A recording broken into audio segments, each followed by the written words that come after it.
শুভ দুপুর বন্ধুরা, আশা করি তোমরা সবাই ভালো আছো, সুস্থ আছো। আমরাও ভালো আছি। আর ভিডিওটা তোমরা পুরো দেখতে থাকো, দেখো তোমাদের ভিডিওটা ভালো লাগবে। এখানে তোমাদেরকে দেখালাম ময়দা, কালো জিরে, সাদা তেল আর জোয়ান, এগুলো দিয়ে বলো তো আমরা কী বানাতে চলেছি। আজ বানাবো দুর্গা পুজোর আগে একটুখানি তো চাই, স্ন্যাক্স তো কিছু চাই, তো বানিয়ে নেব ঘরে আজ নিমকি, কারণ বাইরেরটা অতটা হেলদি না, তাই ভাবলাম যে বাড়িতেই বানিয়ে নিই। আর এই যে এখানে নিয়ে নিয়েছি ময়দা।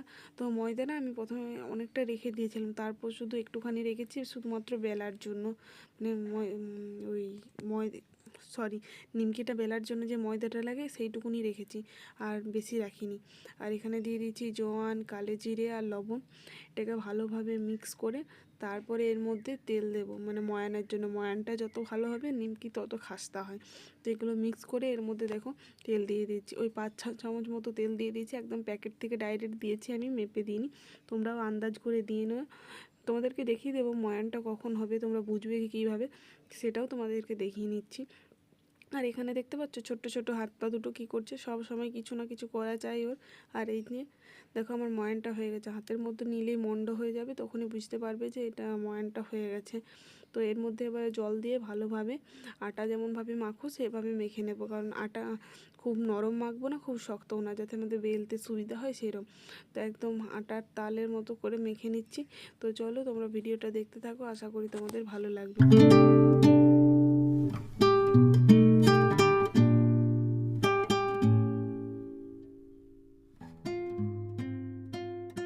যে প্রায় 1 ঘন্টা রেস্টের পর তোমাদের কাছে চলে এসেছি। এখানে দেখো আটাটা বেশ সফট হয়ে গেছে। তো এখন নিমকি বানানোর জন্য পুরোপুরি তৈরি। তো এই যে আমি লেচি কেটে নিচ্ছি। লেচিগুলো না প্রথমে যখন আমি কেটেছিলাম তোমাদেরকে দেখালাম অনেক ছোট ছোট, কিন্তু তারপরে না আরও আমি আটা দিয়ে মানে ওই ময়দাটা আরও মানে একটাতে এই দুটোতে একটা করে দিয়েছি, কারণ অনেক ছোট ছোট হয়ে যাচ্ছিলো, টাইমও লাগবে, যেহেতু ছোটো মেয়ে রয়েছে, বাচ্চা রয়েছে, বুঝতেই পারছো, ওকে টাইম দিতে হয়। তো ও এখন ঘুমাচ্ছে, তাই ভাবলাম এখনই করে নেওয়াটাই আমার পক্ষে উত্তম হবে। তো এই যে আমি বেলে নিচ্ছি, আর এরমভাবে একদম গোল গোল যেমন রুটির মতো বেলো সেরম বেলে নিতে হবে।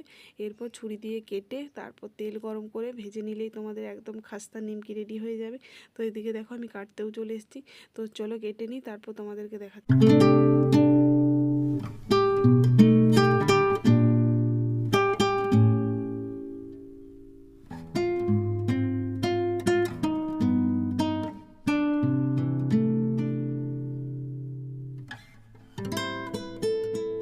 এই যে এখানে আমি কিছুটা কেটেও নিয়েছি, আর এদিকে দেখো তেলও চাপিয়ে দিয়েছি কড়াইতে, আর একটা দিলাম, দেখলাম যে তেলটা গরম হয়েছে কিনা।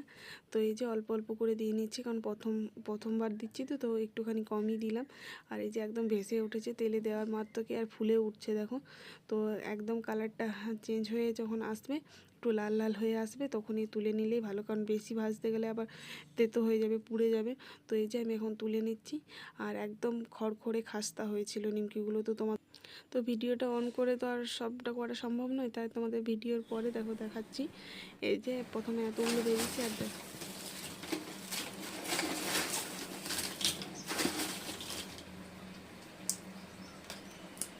তো দেখেই বুঝতে পারছো যে কী পরিমাণে খড়খড়ে হয়েছে, মানে অসাধারণ লাগবে খেতে, চায়ের সাথে তো জমেই যাবে। তো ঘরে বানানোর তো স্বাদই আলাদা হয়, তো সেটা তোমরা দেখতেই পাচ্ছ। আর এখানে না আমি একটা এয়ারটাইট কন্টেনারের মধ্যে, মানে ওই ডাব্বার মধ্যে রেখে নিচ্ছি।